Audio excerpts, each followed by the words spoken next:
हरि ओम। पूर्णमदः पूर्णमिदं पूर्णात् पूर्णमुदच्यते पूर्णस्य पूर्णमादाय पूर्णमेवावशिष्यते। श्यामाम्बुदाभुमरविन्दविशालनेत्रं बन्धूकपुष्पसदृशाधरपाणिपादं सीतासहायमुदितं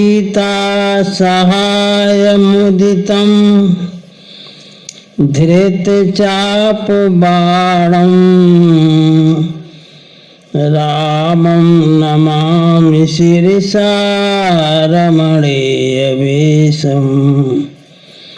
सत्यव्रतं सत्यपरं त्रिसत्यं सत्यस्य योनिं निहितं च सत्ये। सत्यस्य सत्यमृतसत्यनेत्रं सत्यात्मकं त्वां शरणं प्रपन्नाः। ध्येयं सदा परिभवग्नमभीष्टदोहं तीर्थास्पदं शिवविरिञ्चिनुतं शरण्यं भृत्यार्तिहं प्रणतपालभवाब्धिपोतं वन्दे महापुरुषते चरणारविन्दम्। त्यक्त्वा सुदोषत्यज सुरेप्सितराजलक्ष्मीं धर्मिष्ठयार्यवचसा यदिगादरण्यं मायामृगं दैत्येप्सितमन्वधावदे वन्दे महापुरुषते चरणारविन्दम्। जनक सुता जग जननी जानकी अतिशय प्रिय करुणा निधान की। ताके जुगपद कमल मनाओ जासु कृपा निर्मल मति पाओ। पुण्य मन वचन कर्म रघुनायक चरण कमल बंदो सब लायक। राजीव नयन धरे धनुषायक भगत विपत्ति भंजन सुखदायक। गिराय रथ जल बीच सम कहियत भिन्न भिन्न बंदो सीताराम पद जिन्हि परम प्रिय खिन्न। राम राघव राम राघव राम राघव रक्षिमां। कृष्ण केशव कृष्ण केशव कृष्ण केशव पाहि मां। दशरथ नंदन सब जग वंदन सेवक रंजन सीताराम। तुम स्वामी हो मेरा राम तुम स्वामी हो मेरा राम। अखिल निरंजन निराकार प्रभु अलख नाम है तेरा। तुम स्वामी हो मेरा राम तुम स्वामी हो मेरा राम। जय रघुनंदन जय सिया राम। जय रघुनंदन जय सिया राम। जय रघुनंदन जय सिया राम। जय रघुनंदन जानकी वल्लभ सीताराम जानकी वल्लभ सीताराम जय रघुनंदन जय सिया राम जय रघुनंदन जय सिया राम जानकी वल्लभ सीताराम जानकी वल्लभ सीताराम जय रघुनंदन जय सिया राम जय रघुनंदन जय सिया राम जानकी वल्लभ सीताराम जानकी वल्लभ सीताराम सियावर रामचंद्र भगवान की जय उमापति महादेव जी की जय रमापति रामचंद्र जी की जय वृंदावन बिहारी लाल जी की जय पवन सुत हनुमान जी की जय सब संतन की जय सब भक्तन की जय श्री मिथिला धाम की जय श्री अयोध्या धाम की जय श्री चित्रकूट धाम की जय श्री मंदाकिनी मैया की जय श्री सरजू मैया की जय गंगा मैया की जय नमः पार्वती पतये हर हर महादेव जय जय श्री सीताराम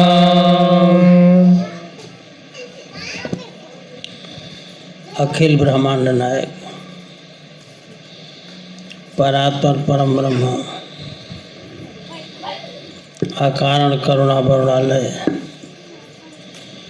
कर तुम अकर तुम अन्यथा कर तुम समर्थ भगवान श्री सीताराम जी की पावन कथा में अनुरुद्ध प्रिय भक्तगण आदि शक्ति स्वरूपा माताएं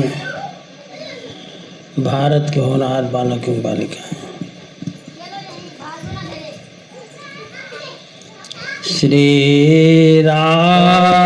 रामचंद्र कृपालो भजो मन हरण भव भय दारुणम् नवकञ्जलोचन कञ्ज मुख कर कञ्ज पद कञ्जारुणम्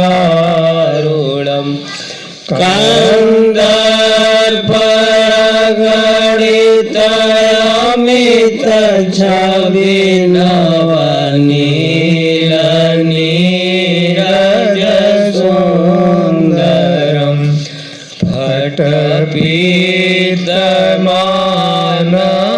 फटपीतमानोत्तडित रुचि सुच नौमि जनक सुतावरम्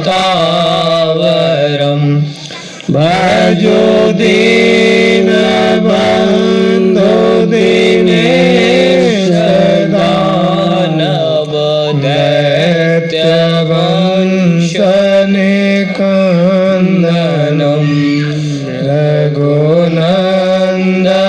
रघुनन्दयानन्द कंद कौशल चंद दशरथ नंदनम् श्रीराम कोटकुण्डल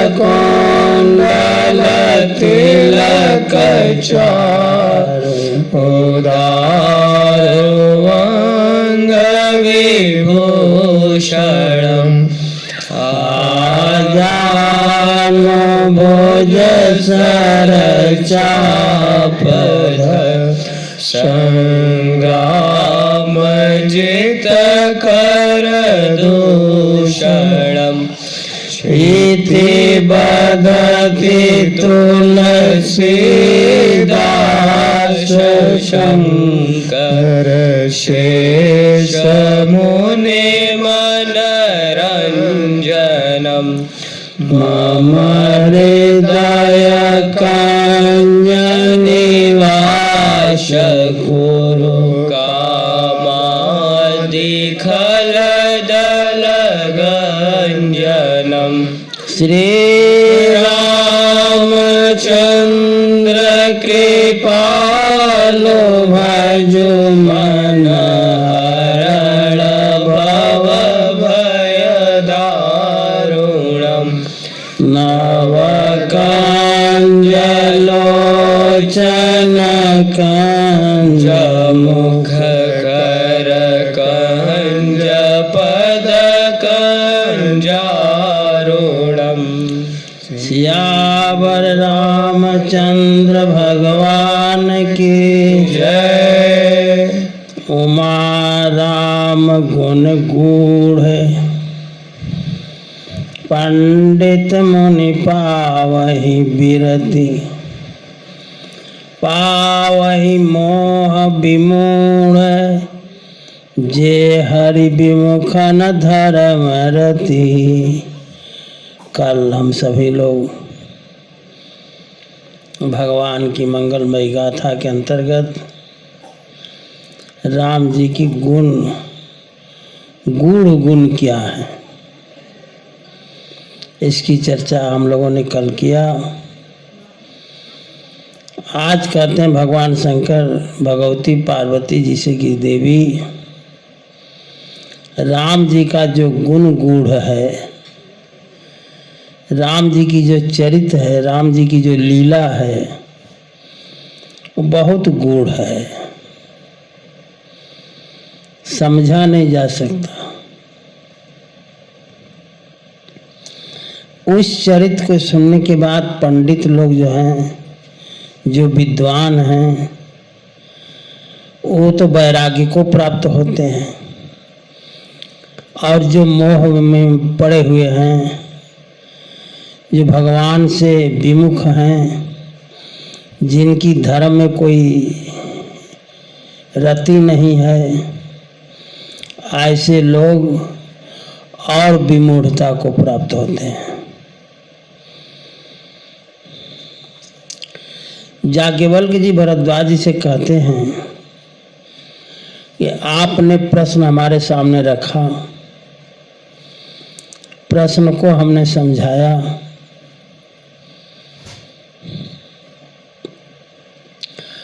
अब कहते हैं कि कथा को हम प्रारंभ करने जा रहे हैं।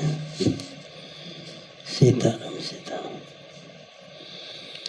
तात सुनाऊं सादरे मन लाई, कहूँ राम के कथा सुहाई। अब ठाकुर जी की कथा कहने जा रहा हूँ। याज्ञवल्क्य जी महाराज कह रहे हैं भरद्वाज जी से कि अब मैं कथा कहने जा रहा हूँ, आप जो है आदर के साथ मन लगाकर सुने। महामोह महिषेषु विशाला, राम कथा कालिका कराला। कहते हैं कि महामोह रूपी महिषासुर का वध करने के लिए राम कथा कराल कालिका है।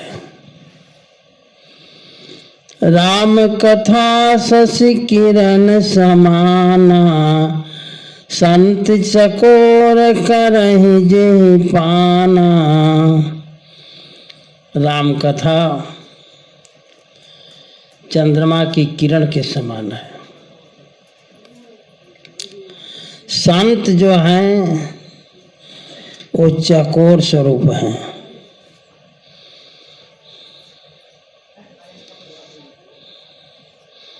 कहते हैं याज्ञवल्क्य जी महाराज कि जैसा संशय आपको हुआ है और उस संशय में आपने पूछा कि राम जी कौन हैं, ऐसे ही संशय जो है एक बार पार्वती जी को हुआ।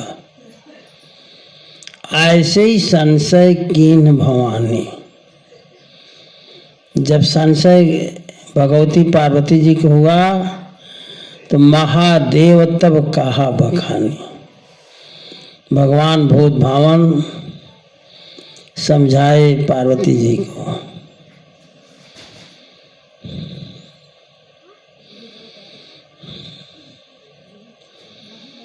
ऐसे ही संशय कीन भवानी, महादेव तब कहा बखानी।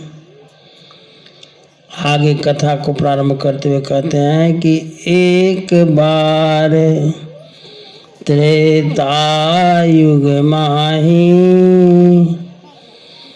शंभु गए कुंभज ऋषि पाही। देखिए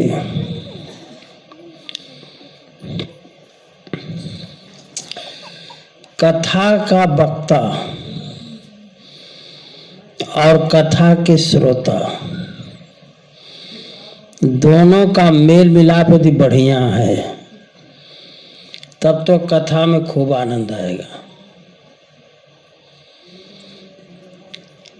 कहते हैं कि त्रेता युग के समय में शंभु गए कुंभज ऋषि पाए। भगवान शंकर कुंभज ऋषि के पास गए। कुंभज ऋषि से अब भगवान शंकर की बड़ी पटरी थी। अब पटरी इसलिए थी कि दोनों के विचार भाव भी मिलते थे। सत्संग को दोनों ने वरदान मांगा था। भगवान ने कहा वरदान मांगो तो कहा कि हमको सत्संग दो। जब भगवान गए कुंभज ऋषि के पास, अगस्त्य ऋषि के पास,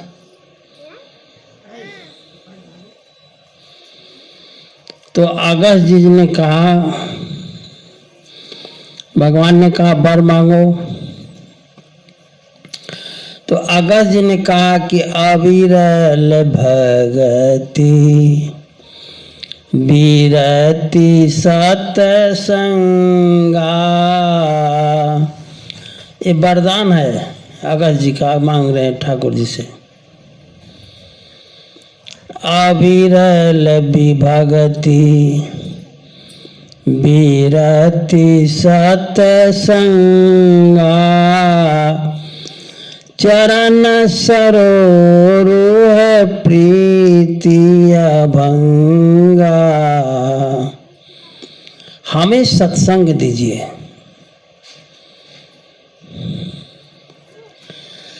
क्या मजा सत्संग में है महाराज। जिसको भगवान से वरदान मांग रहे हैं अगस्त्य जी, भगवान शंकर कहते हैं बार बार वर मांगो, हरसि देव श्रीरंग, पद सरोजन पायनी, भगति सदा सतसंग। सत्संग को भगवान भूत भावन भी मांग रहे हैं कि हमें सत्संग प्रदान करो। और अगस्त्य जी भी कहते हैं कि हमें आप सत्संग दीजिए। जब अगस्त्य जी महाराज को दंड कानन में भेजा गया, जानते हैं क्यों? विंध्याचल पहाड़ जो एक बार लगा उठने और उठ करके एकदम ऊपर चला गया। काहे को? कि मेरू पहाड़ की परिक्रमा करते हैं भगवान सूर्य, तो हमारी भी परिक्रमा करें,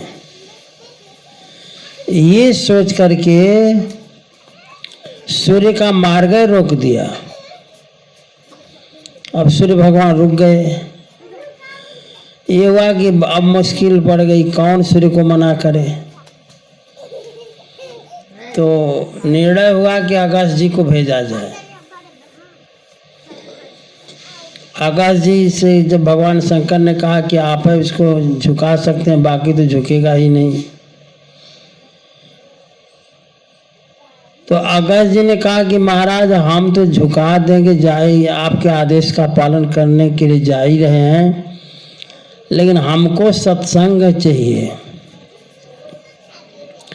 भगवान शिव ने कहा कि सत्संग आपको मिलेगा, हम आपके आश्रम पर खुद ही पहुंचेंगे। ऐसा निर्णय हुआ। काएक बार त्रेता युग माही, शंभु गए कुंभ जय ऋषि पाही।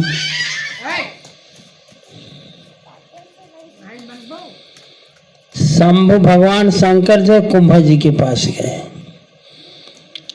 अच्छा, अब ये जान लें कि त्रेता युग एक बार नहीं होता, ये कई त्रेता बीत गया। एक बार त्रेता में ऐसी घटना घटी। जाने को तो भगवान शंकर बराबर है कथा सुनने जा रहे हैं, लेकिन गोस्वामी जी लिखते हैं कि एक बार त्रेता युग के मध्य में जब कथा सुनने के लिए भगवान शंकर गए, तब घटना घटी। संग सती जगे जननी भवानी। भगवती पार्वती जी ने कहा कि हम भी चलेंगे। सती महारानी थी उस समय, उन्होंने कहा कि हम भी चलेंगे आपके संग। अब कोई पत्नी कहे कि हम कथा सुनने चलेंगे, तो सत्संगी अगर पति होगा तो कहेगा कि चलो भैया।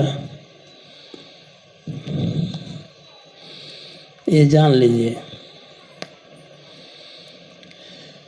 मुगल सराय में हम रहते हैं। मुगल सराय तो कथा का क्षेत्र है ही नहीं है, कभी कभी बुला भटक कर कथा हो जाती है। लेकिन बनारस एक ऐसा स्थान है कि नित्य प्रतिदिन कथा होती है। बनारस तो कथा बनारस में सुनने के लिए हम जाते थे। तो हम अपनी पत्नी से जरूर कहते थे, भाई देखो हम कथा सुनने चल रहे हैं, आपको भी चलना है। तो कहते थे हाँ हम भी चलेंगे, तो चलो।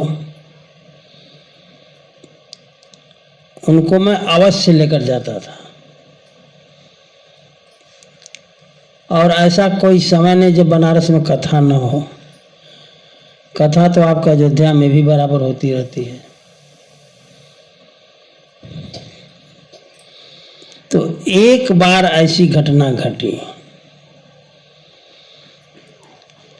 कहते हैं कि घटना क्या घटी, अब सुने ध्यान से।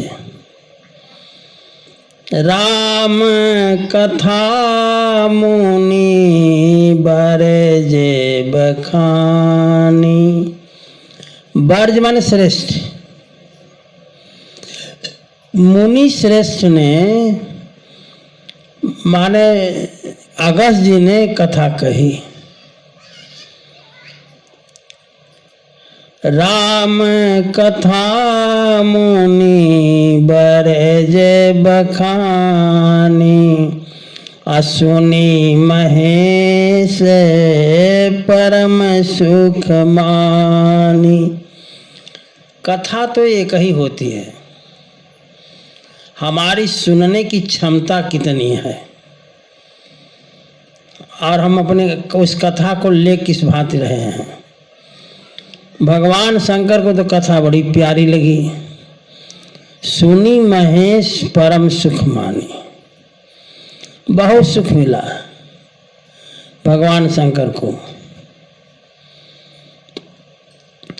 ऋषि पूछी हरि भगति सुहाई। तो कथा के बाद दक्षिणा का नंबर आता है। कथा कहो शुक्ला जी, ऐसा रहे वक्ता कि चले कथा लेकर, सब सामान लेकर के चौकी वौकी बकायदे लगवाए, लगवा करके कथा कहने बैठ भी जाए तब श्रोता आए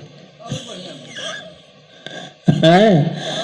तो हम भी अड़े हैं कि हम कथा सुनबे करेंगे। श्रोता तो श्रोता है ही है। आज चूंकि हम रहे हैं शुक्ला जी, इसलिए शुक्ला जी को मैं कह रहा हूँ कि अब पकड़ कर बिछाए नहीं, लेकिन ये टाट पट्टी तो बिछवाई गई ही। हमने कहा कि बिछाओ पहले, टाट पट्टी बिछाओ पहले। कहते हैं कि जब भगवान शंकर ने कथा सुनी तो सुनकर के कथा बड़े प्रसन्न हुए। भगवान शंकर ने अगस्त्य जी से कहा कि आप मांगो दक्षिणा, क्या चाहिए दक्षिणा में आपको।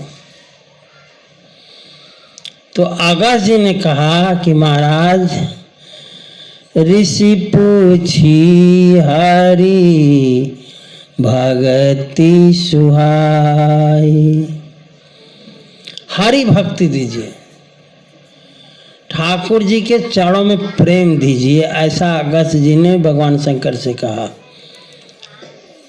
अब भगवान शंकर जो हैं ठाकुर जी की भक्ति के बांटने वाले भगवान शंकर ही हैं, ये जान लें। तो जब भक्ति की बात आई, ऋषि पूछी हरि भगति सुहाई, तब कही शंभु तब कही शंभु अधिकारी पाई। तो अधिकृत जान करके, अधिकारी जान करके कि ये अधिकारी हैं भक्ति के, भगवान शंकर ने दक्षिणा में भक्ति दिया।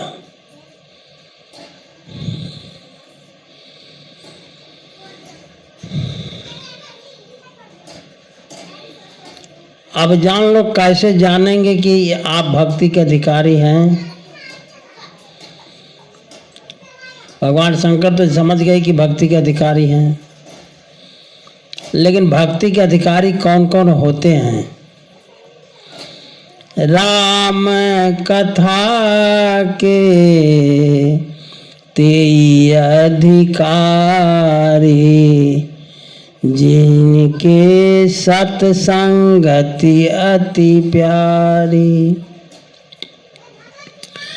अधिकारी नंबर 1, जिसको सत्संग अच्छा लगता हो, जिसको कथा अच्छी लगती हो, वह पहला अधिकारी है। और अधिकारी नंबर 2 कौन है। गुरु पद प्रीति नीति रत जेई, द्विज सेवक अधिकारी तेई। जो गुरु के चरणों में प्रीति रखता हो, इन अधिकारी नंबर 2 है। अधिकारी नंबर 3, तीसरा अधिकारी वो है, ता कहाँ यह विशेष सुखदाई, अजाहि प्राण प्रिय श्री रघुराई। अधिकारी नंबर 3 वो है जिसको ठाकुर जी प्राणों से प्रिय लगते हो। ये तो अधिकारी है महाराज। अगर ऐसे व्यक्ति मिल जाए तो कथा जरूर सुनाई जाए। लेकिन कुछ ऐसे लोग हैं जो अनधिकारी हैं, इसके योग्य ही नहीं है कथा के। कहते हैं राम भगति जीने के ओर नाही, कबहु न तात कहिए तिन पाही। ये अधिकारी नहीं है। जिनके हृदय में राम जी के प्रति प्रेम नहीं है वो अधिकारी नहीं है। कौन शुक्ला जी? कांग्रेसी तो परेशान है, राम जी का दर्शन करना नहीं चाहते हैं। राम जी के दर्शन में आ जाएंगे तो वोट नहीं मिलेगा महाराज। कैसे कैसे लोग हैं। राम भगति जिने के ओर नाही, जिनके हृदय में राम जी की भक्ति ना हो, कबहु न तात कहिए तिन पाही। ऐसे लोगों को कभी कथा नहीं सुनानी चाहिए। और 2-3 लोग हैं, क्या नाम है, प्रमोद जी पहले दिन सुना चुके हैं लेकिन आज दोहरा इसलिए रहे हैं कि आप बैठे हैं, समझ रहे हैं, इसलिए दोहरा रहे हैं। और किसको नहीं कथा सुनानी चाहिए? यह न कहिए सठ ही हठ सीलहि, जो मन लाई न सुने हरि लीलहि। सठी को और हठी को कथा नहीं सुनानी चाहिए। जो मन लगाकर कथा को न सुनता हो उसको भी कथा नहीं सुनानी चाहिए। आगे कहते हैं कहिए न लोभी क्रोधी कामहि, जो न भजे सचराचर स्वामी। लोभी को, क्रोधी को और कामी को कथा नहीं सुनानी चाहिए।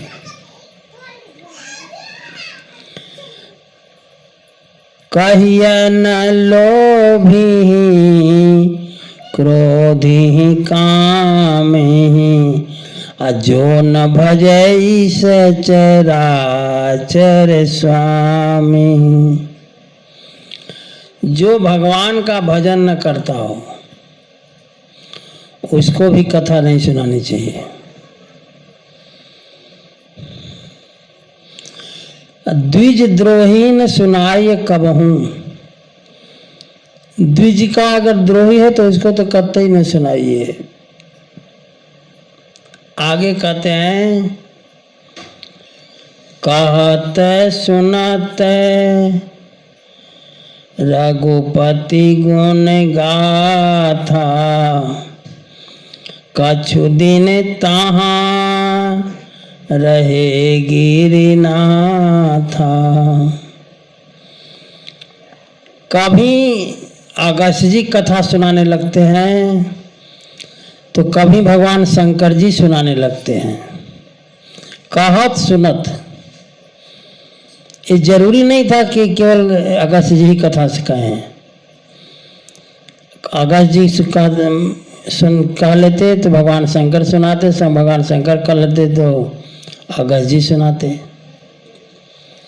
गोस्वामी जी लिखते हैं कि कहत सुनत रघु पति गुण गाथा, कछु दिन ता रहे गिरिनाथा।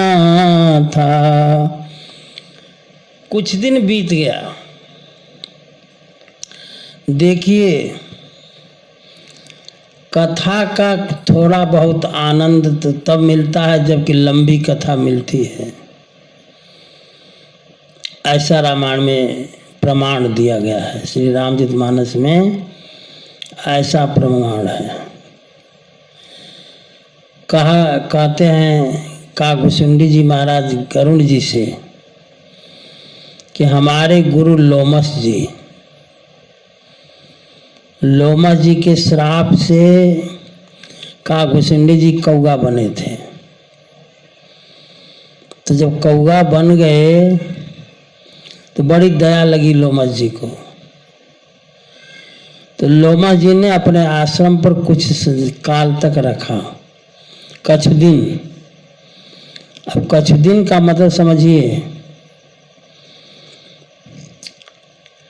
मुनि मोहि कछु काल तह राखा, रामचरित मानस तब भाखा। कछु काल का मतलब क्या होगा? कछु काल का मतलब ये हुआ कि एक आवृत्ति श्री रामचरितमानस की कथा कुछ दिन सुना जाए। अब कछु काल काकभुसुंडी जी और गरुड़ जी के महाराज के माप में कैसा है। अब काकभुसुंडी जी कितने बूढ़े हैं? 27 कल्प बतलाते हैं कि हमें रहते रह गया अपने आश्रम में 27 कल्प।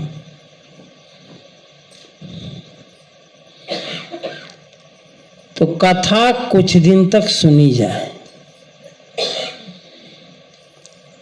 मुनि मोहि कछु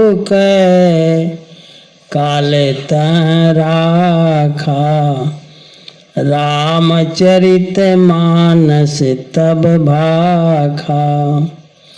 एक आवृत्ति पूरी कथा लोमस जी ने काकभुसुंडी जी को सुनाई। काकभुसुंडी जी ऐसा कहते हैं, भगवान शंकर के से पार्वती जी ने कहा कि आप कितने दिन रहकर कथा सुने हैं महाराज?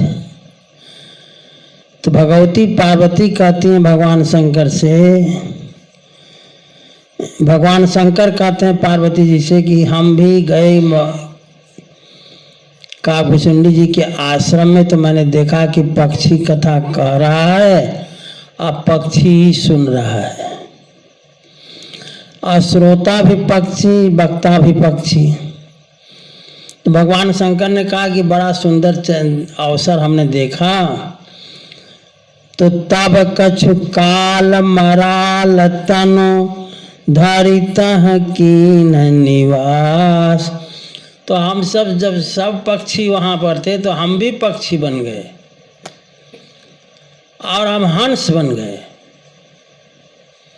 भगवान शंकर कहते हैं, सादर सुनि रघुपति गुण, पुनि आयें कैलाश। एक आवृत्ति कथा हमने सुनी, बाल कांड से लेकर उत्तर कांड तक। 16 वर्ष पहले आप लोगों से हमारी मुलाकात हुई थी। 16 साल बीत गए। अब आपको आवृत्ति मिली कि नहीं मिली? हम तो हर साल एक आवृत्ति कहते हैं। हम तो हर साल ही एक आवृत्ति कथा सुनाते हैं। इस वर्ष मन में ऐसा भाव आया कि हम हर जगह कथा सुनाते हैं, घर में नहीं सुनाए। तो इस बार का चतुर्मास हमने घर पर ही कर दिया और पूरी कथा इन बच्चों को हमने सुनाई। हमने कहा सबको सुनाकर मैंने क्या किया जब घर पर नहीं सुनाया। तो जब भी कथा हो तो एक आवृत्ति कथा सुनी जाए, ऐसा भाव रखे। मानसिक कहता है, तब कछु काल मराल तन धरितः कीन्ह निवास, असादर सुनि रघुपति गुण पुनि आयउ कैलाश। भगवती पार्वती जी ने कहा कि आप कब कथा सुनने गए थे काकभूषुंडी जी के यहाँ? भगवान शंकर ने कहा कि जब आप शरीर छोड़ दी थी तब गए थे। काकभूषुंडी जी के हंस का रूप धारण करके हमने कथा सुनी, और जब कथा पूरी हुई तो मैं कैलाश पर आया। देखो, जहाँ भगवान शंकर रहते हैं कैलाश मानसरोवर पर,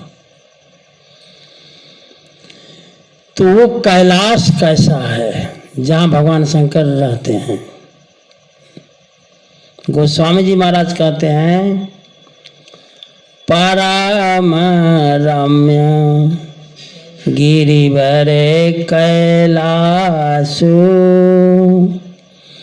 परम रम्य गिरिवरे कैलासु, सदा जहाँ शिव उमा निवासु। परम रम्य है।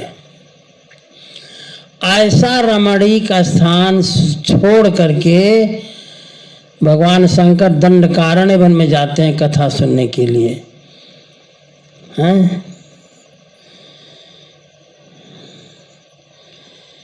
सत्संग की इतनी बड़ी महिमा है महाराज।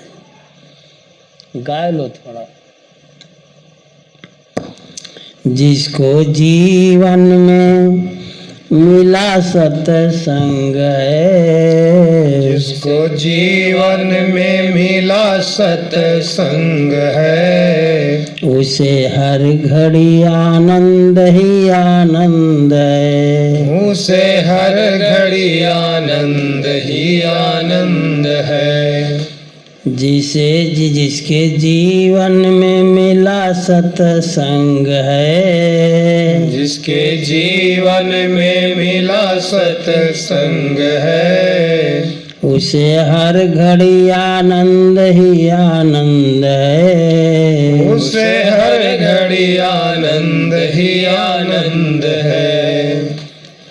जिसका हरि से जुड़ा संबंध है, जिसका हरि से जुड़ा संबंध है, उसे हर घड़ी आनंद ही आनंद है, उसे हर घड़ी आनंद ही आनंद है। सूर मीरा कबीरा ने गाया, सूर मीरा कबीरा ने गाया, तुलसी नानक ने दर्शन को पाया, तुलसी नानक ने दर्शन को पाया।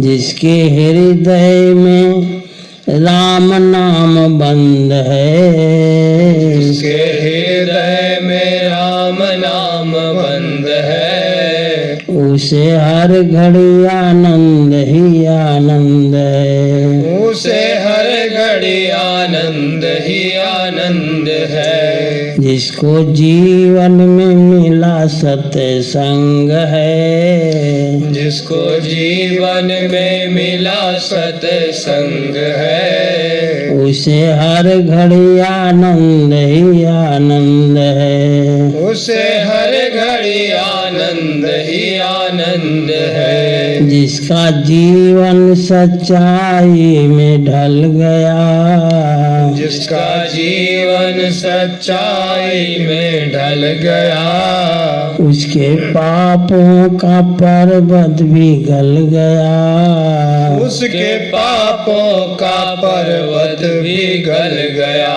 जिसके रोम रोम बसे गोविंद हैं, जिसके रोम रोम बसे गोविंद है, उसे हर घड़ी आनंद ही आनंद है। उसे हर घड़ी आनंद ही आनंद है। जिसको जीवन में मिला सत्संग है, जिसको जीवन में मिला सत्संग है, उसे हर घड़ी आनंद ही आनंद है। उसे हर घड़ी आनंद ही आनंद है। संत ऋषियों की वाणी को मानो, संत ऋषियों की वाणी को मानो।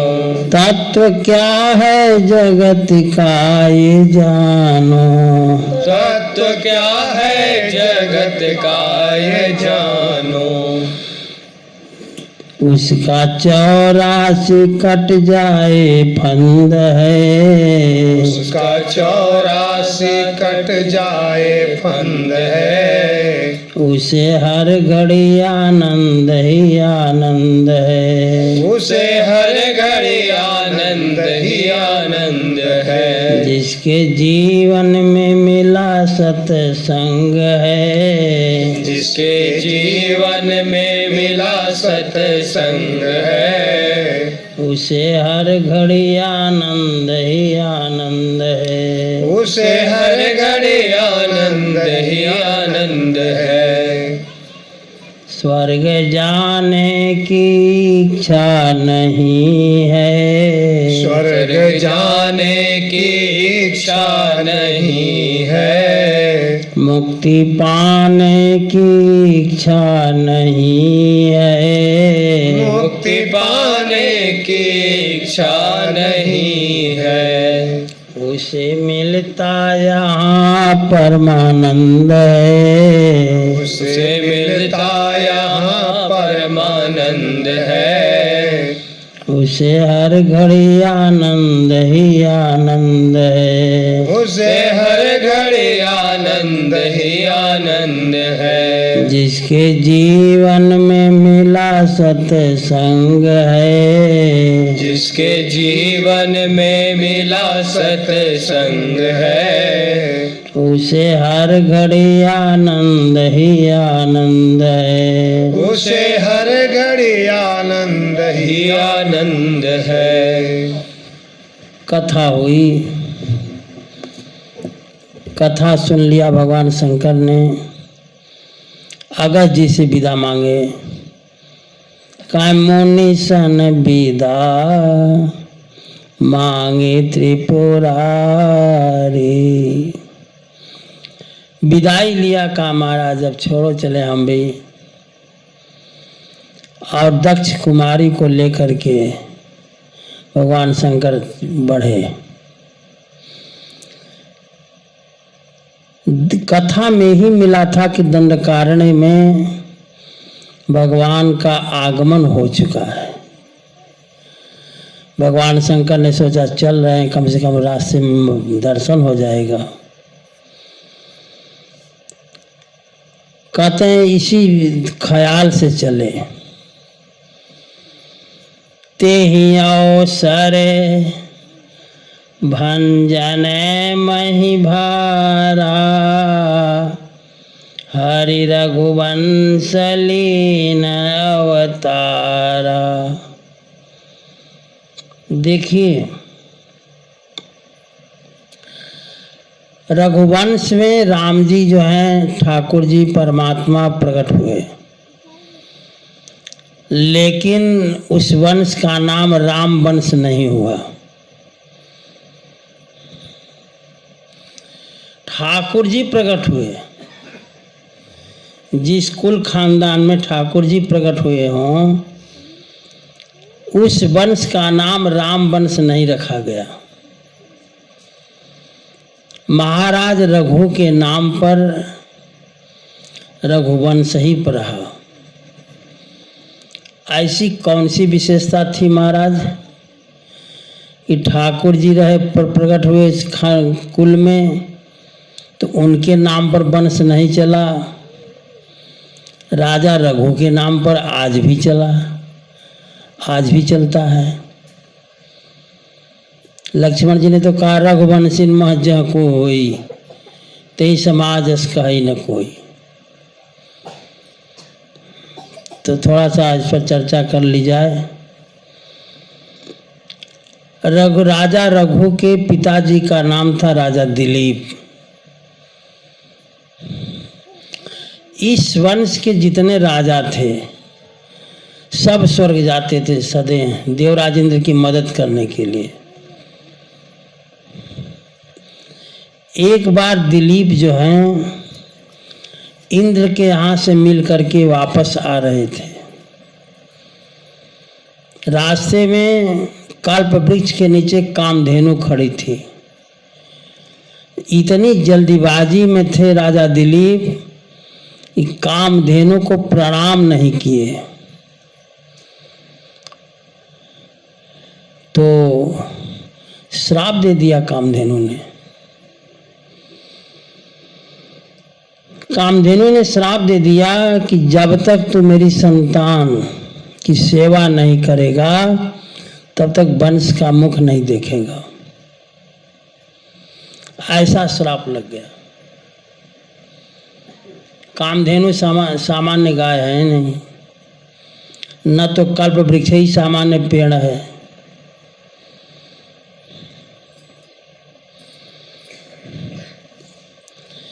जब राजा दिलीप को संतान नहीं हुई तो अपने गुरुजी के पास गए। गुरुजी ने देखा कि संतान का योग तो है, हो क्यों नहीं रहा है? योग तो है। ध्यान लगाकर देखा गुरुजी ने तो ये बात समझ में आई कि कामधेनु का श्राप है, इसलिए संतान नहीं हो रही है। कहा महाराज दिलीप से कि आप हमारे यहाँ कामधेनु की पुत्री नंदिनी है, उसकी सेवा करो, कामना की पूर्ति होगी।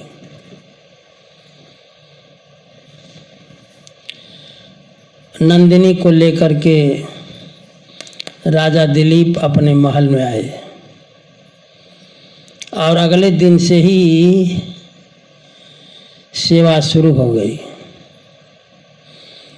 और ऐसी सेवा कि दिलीप की गौसेवा आज भी प्रसिद्ध है। ऐसी गौसेवा किया दिलीप जी ने, जब नंदिनी चलती थी तो चलते थे। स्थितः, कालिदास लिखते हैं, स्थितः स्थिताम। नंदिनी खड़ी हो जाती थी तो दिलीप जी खड़े हो जाते थे। उच्चलितः प्रयाताम, जब चलती थी तो राजा दिलीप चलते थे। निषेधसी मासन माँ बंद धीरा, गाय जब बैठ जाती थी तो राजा दिलीप बैठ जाते थे। छाये व ताम भूपति रन्व गच्छत, जैसे मनुष्य की छाया मनुष्य का अनुसरण करती है वैसे छाया की भांति महाराज दिलीप गाय का अनुसरण करते थे। 21 दिन का तक ये क्रम चला। क्योंकि अयोध्या तो यही है रही होगी उस समय भी, दिलीप के समय भी, जहाँ आप हैं ये अयोध्या, इधर सब रहा होगा जंगल हिमालय तक। तो इसी जंगल में 22वें दिन, 21 दिन तक तो सेवा खूब चली। 22वें दिन नंदिनी ने सोचा कि सेवा तो खूब करते हैं, अब हमारे प्रति प्रेम कितना है ये देख लें। तो नंदिनी जो है, अब राजा दिलीप तो रोकते ही नहीं थे, इसलिए बढ़ती गई, हिमालय की गुफा तक चली गई। बड़ी सुंदर छटा देखते रहे दिलीप जी। देखने लगे सौंदर्य। इसी बीच गाय के चिल्लाने की आवाज आई। डकारती है गाय ना, जब चिल्लाने की आवाज आई तब दिलीप ने देखा, अरे क्या हो गया। तो दिलीप जी क्या देखते हैं कि एक शेर जो है उस गाय के ऊपर दोनों पंजे से खड़ा है और गाय चिल्ला रही है। दिलीप ने बाण निकाला। बाण निकालने के लिए हाथ पीछे किए कि निकालने की तरकस से बाण निकालना ही चाहते थे, लेकिन ये हाथ जो है चिपक गया। न आगे बढ़े न पीछे बढ़े।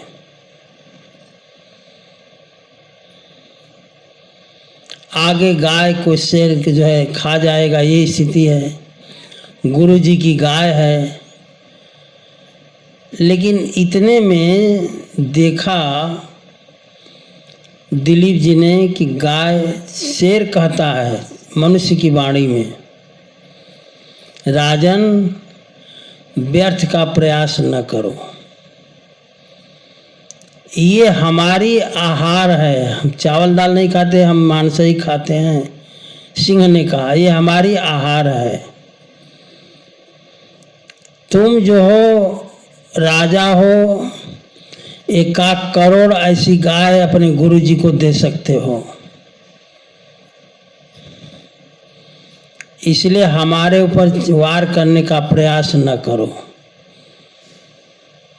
दिलीप ने देखा कि अरे ये शेर जो है मनुष्य की वाणी बोल रहा है। इसका मतलब यह है कि बात कुछ समझ से परे है। राजा दिलीप ने कहा कि महाराज ऐसा है, हमारे गुरु जी की गाय है, आप इसको छोड़ दें, इसके बदले मेरा मांस ले लें। तो शेर कहता है कि तुम राजा हो लेकिन बड़े मूढ़ लगते हो। तुम्हारी इतनी क्षमता है कि 1 करोड़ ऐसी गाय अपने गुरु जी को दे सकते हो, इतनी क्षमता है आपकी, और हमारे लिए तो गाय का ही मांस है।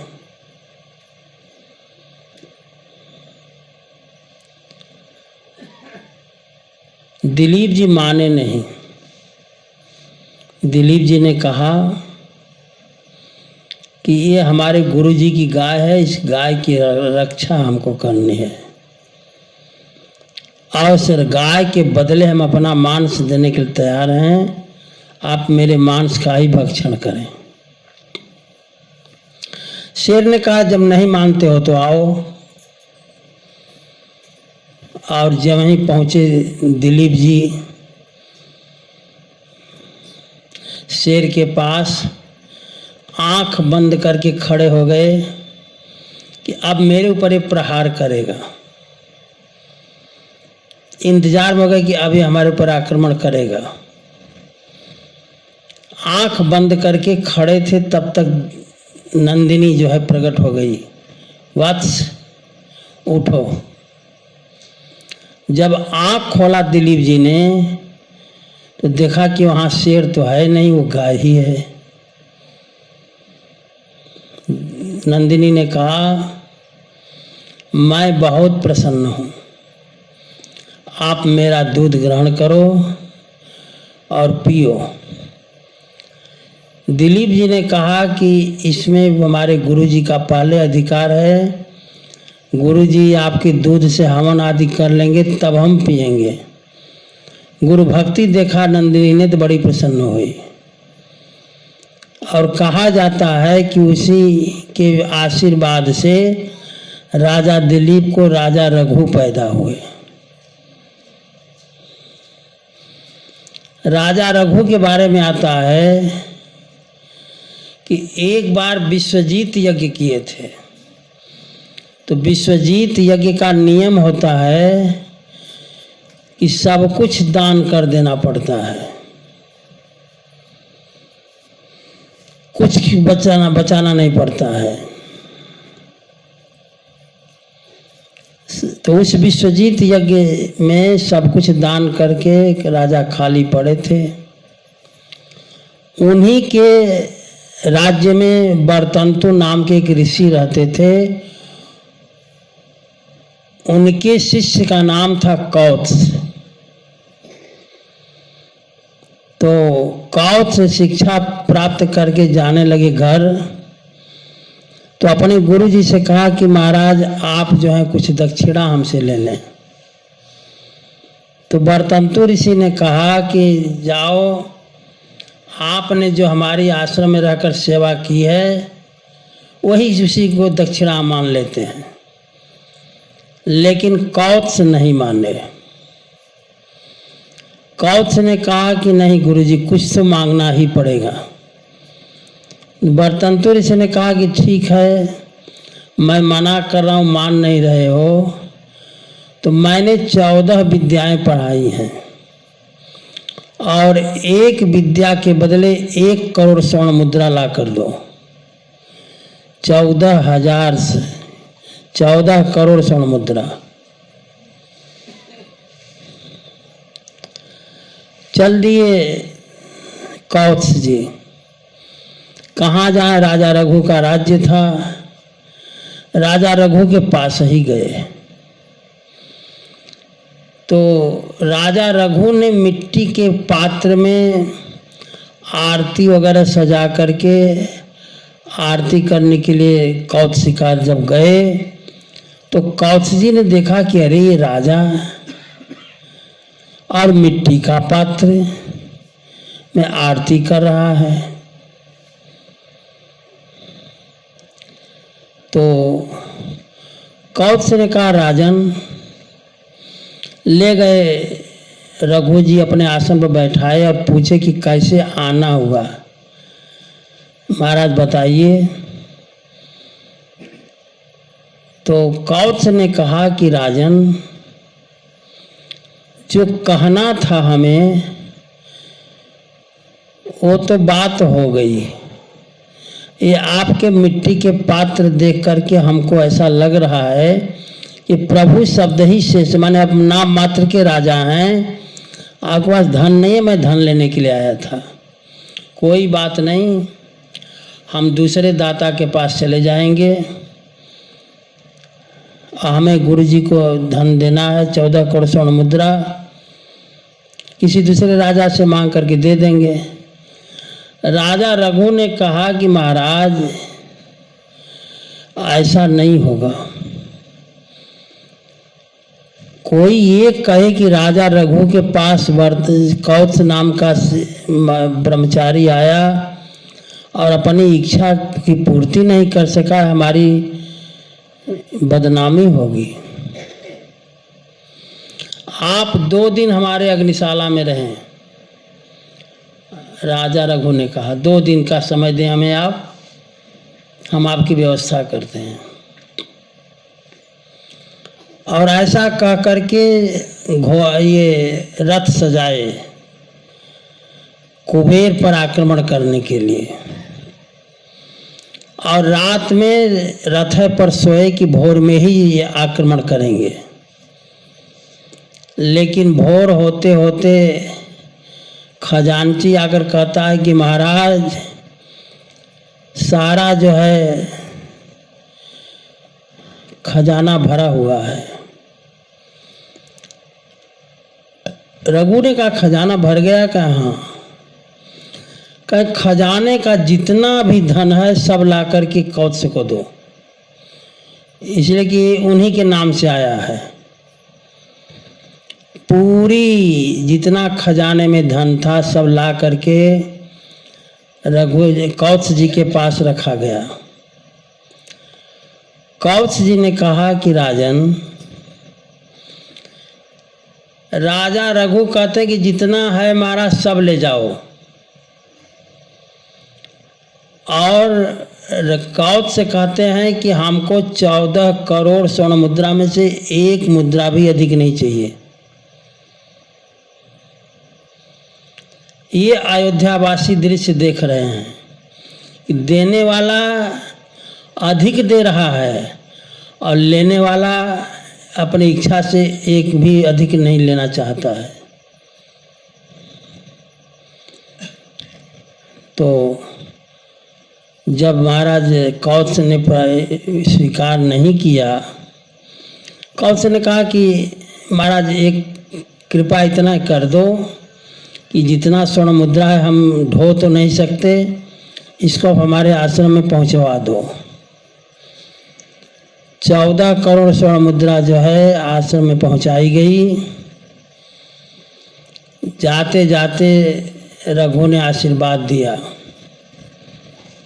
रघु को, कौत्स ने, कि जैसे आपको आपके पिता ने प्राप्त किया है वैसे आप भी अपने अनुकूल पुत्र को प्राप्त करें।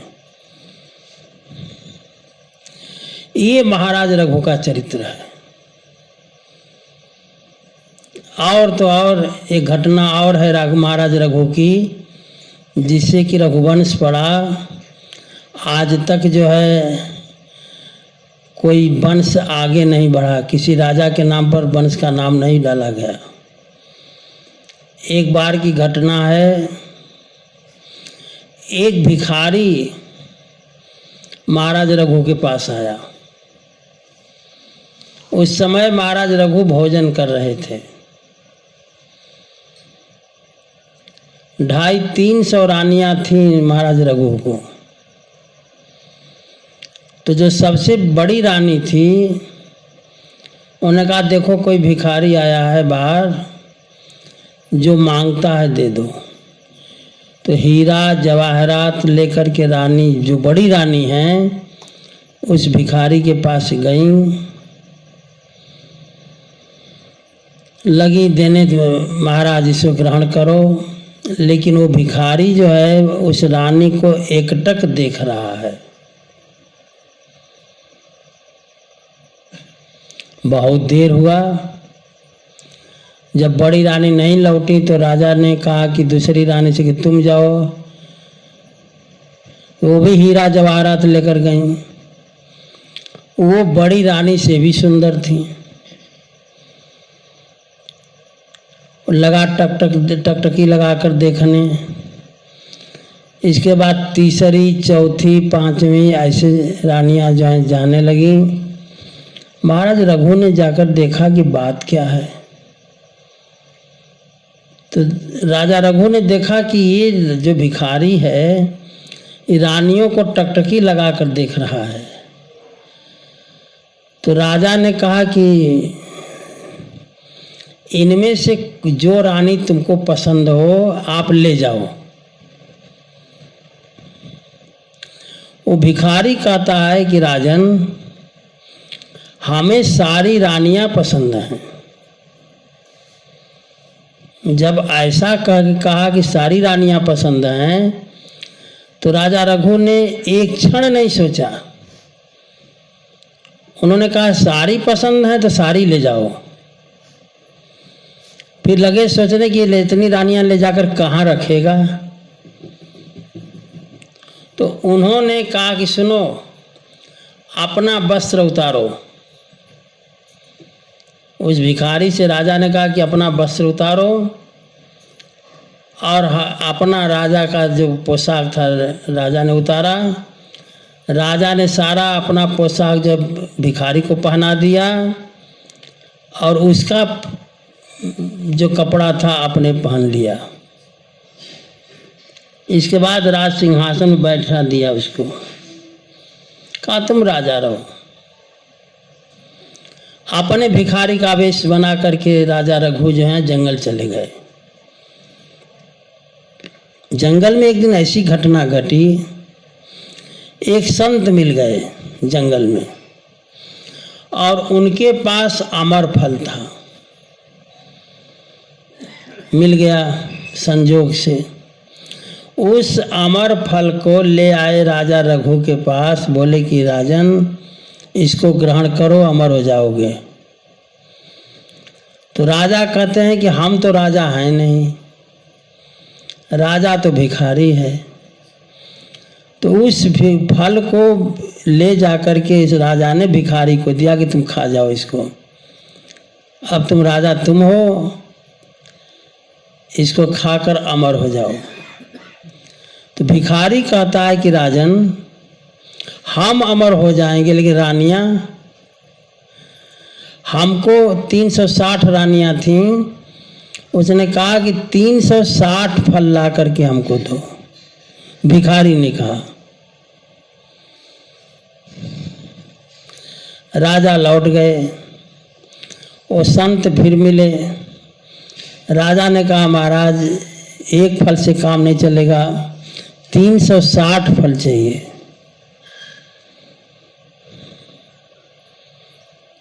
संत ने कहा कि हमारे पास 301 मिला महाराज, हमने दे दिया, अब 360 हमको जिसने दिया, आप चलिए हम उससे कहते हैं, अगर दे दे तो ठीक है।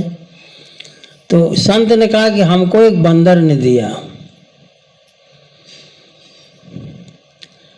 बंदर से कहा गया तो बंदर ने कहा कि महाराज जहाँ बगीचा है चलो हम ले चलते हैं। तो वो बंदर जो है राजा रघु को उस बागीचे में ले गया जहाँ पर अमर फल के पूरा बागीचा पड़ा हुआ था। अब आप समझो, जो वहीं गए फल तोड़ने के लिए राजा, तब तक द्वारपाल चिल्लाए कौन फल तोड़ रहा है। इन्होंने कहा हम हैं। कहा आपको पता नहीं कि ये बाग किसका है। द्वारपालों ने कहा कि ये बाग राजा, धरती पे एक राजा रघु हैं, उनका ये बाग है,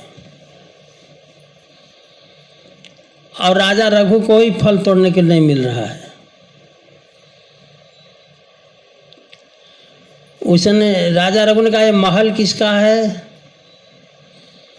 तो पता लगा कि महाराज ये महल राजा रघु का है। तो बुलाए कहीं, बुलाओ सब तरसियों को, मैं ये फल का बाग और महल उस भिखारी को दान में देता हूं। जब ऐसी संकल्प कर लिया उन्होंने, तब भगवान प्रकट हो गए। अब आप विचार करो कि रघुवंश उचित है कि राम वंश उचित है। क्यों नहीं इस वंश का नाम जो है रघुवंश के बाद आगे नहीं बढ़ा, रघुवंश ही रहा और सब लोगों ने स्वीकारा भी। भगवान शंकर कहते हैं ते ही अवसर भन जनमहि भारा, हरि रघुवंश लीन अवतारा। भगवान ने रघुवंश में क्यों अवतार लिया? इसलिए कि श्रेष्ठ वंश है रघुवंश।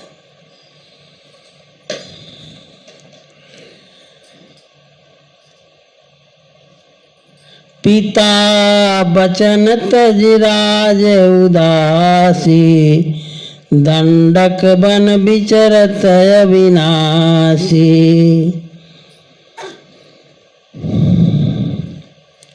उस समय भगवान पिता के आदेश से जंगल में आए हुए थे। कहते हैं महाराज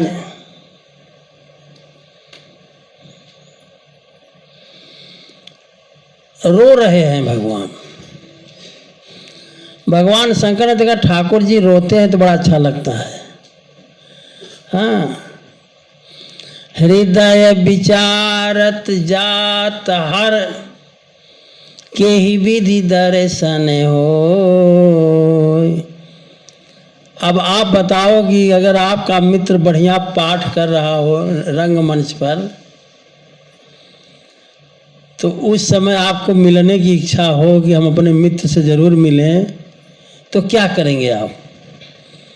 अगर जाकर मिलने तो नाटक बिगड़ जाए, तो मित्र जो है बल्कि प्रसन्न होने से और नाराज, प्रसन्न होने की जगह और नाराज हो जाए।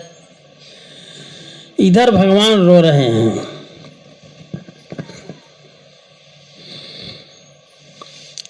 और भगवान का रोना देखकर भगवान शंकर को बड़ा आनंद आ रहा है। अब भगवान शंकर सोच रहे हैं कैसे दर्शन हो, कैसे मुलाकात हो। का गोप्त रूप अवतारे प्रभु, गए जान सब को। भगवान का अवतार गुप्त रूप से हुआ है, अगर मैं गया तो सब लोग जान जाएंगे।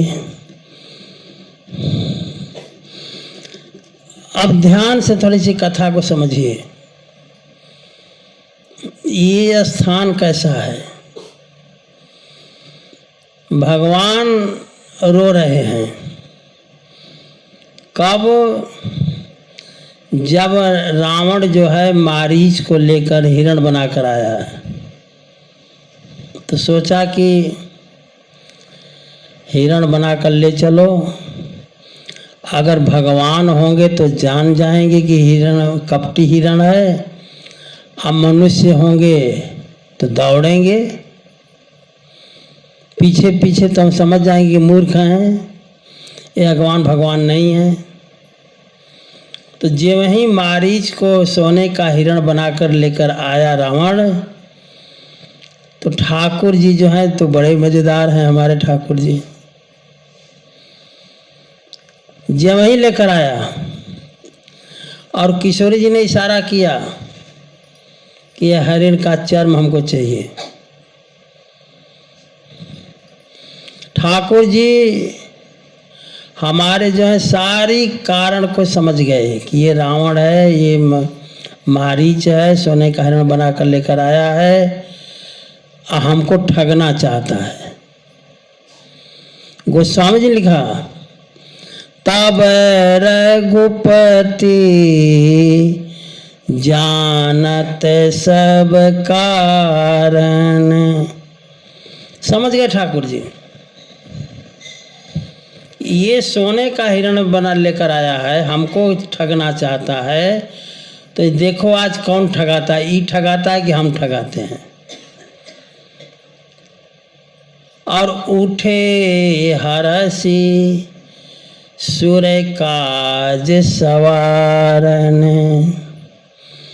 देवताओं का कार्य करने के लिए ठाकुर जी उठे। मृग बिलो की कटी परिकर बांधा, कमर में बांध ले फेंटा। ठाकुर जैसे लग रहा है कि बहुत। अब देखो आप, जयंत को मारना था तो सिंह का धनुष, सिंह का बाण चला दिए, जयंत की कोई रक्षा करने वाला नहीं मिला। आज मारीच को मारना है तो दौड़ने के लिए फेंटा उठा कस रहे हैं बकायदे, चलो पहलवान दौड़ेंगे हम।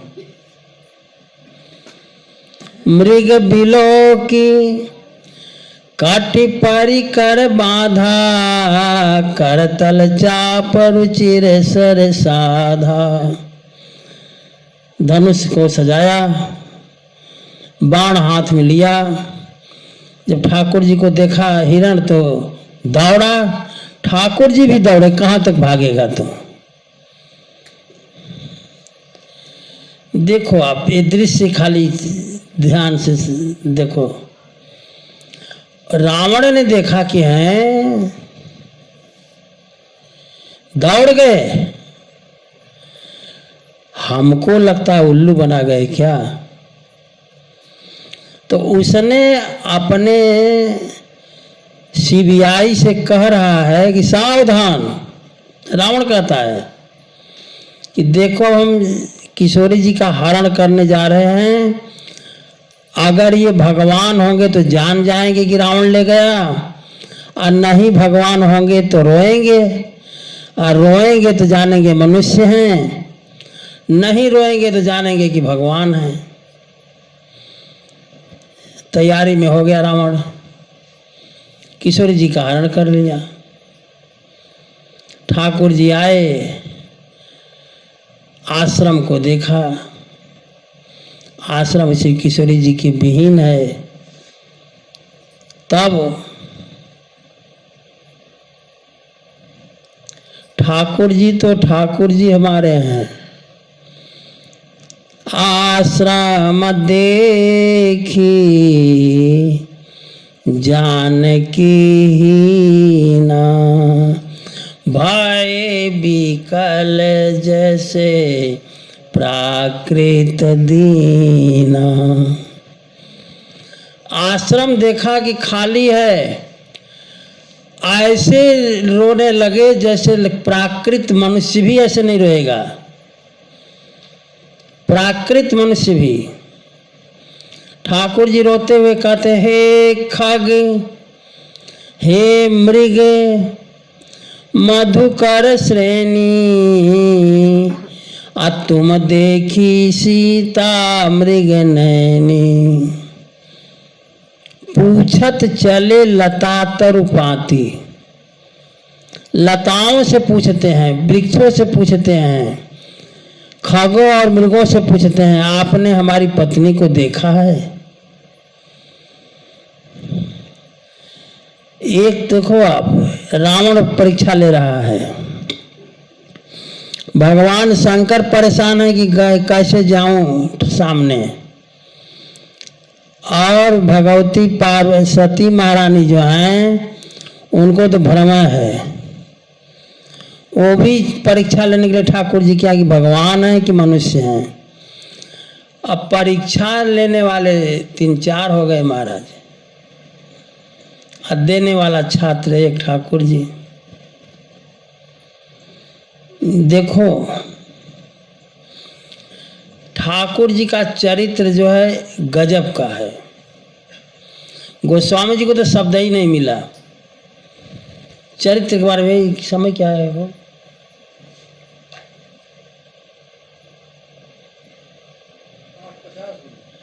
हाँ, अच्छा।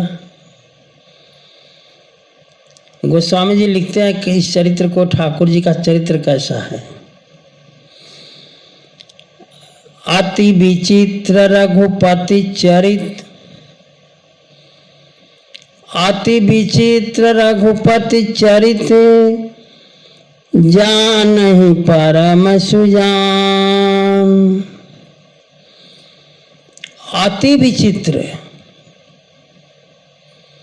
समझ लो आप, सबको समझ में आने वाला चरित्र नहीं है, सब समझ नहीं सकते। जे मति मंद विमोह बस, हृदय धरहि कछुआन। जो ठाकुर जी का सतोगुणी चरित्र है वो तो चित्र है, और जो ठाकुर जी का रजोगुणी चरित्र है वो विचित्र है, और जो तमोगुणी चित्र है, तमोगुणी चरित्र है, वह अति विचित्र है।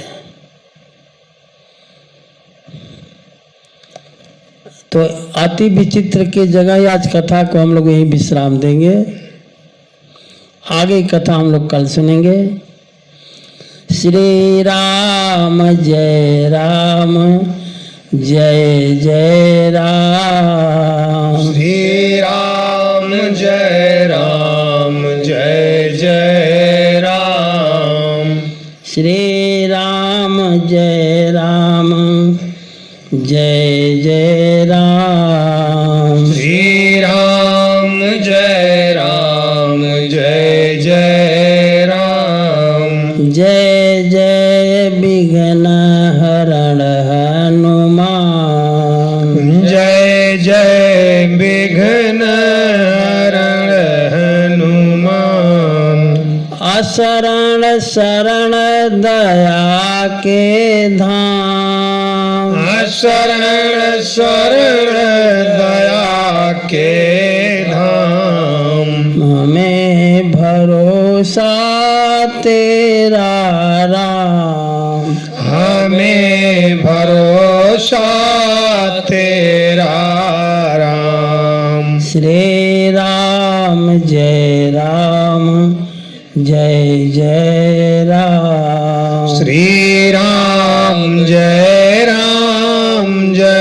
जय राम। सियावर रामचंद्र भगवान की जय। उमापति महादेव जी की जय। रमापति रामचंद्र जी की जय। वृंदावन बिहारी लाल जी की जय। पवन सुत हनुमान जी की जय। सब संतन की जय। सब भक्तन की जय। श्री मिथिला धाम की जय। श्री अयोध्या धाम की जय। श्री चित्रकूट धाम की जय। मंदाकिनी मैया की जय। श्री सरजू मैया की जय। श्री गंगा मैया की जय। नमः पार्वती पतये हर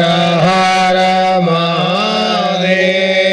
जय जय श्री सीताराम।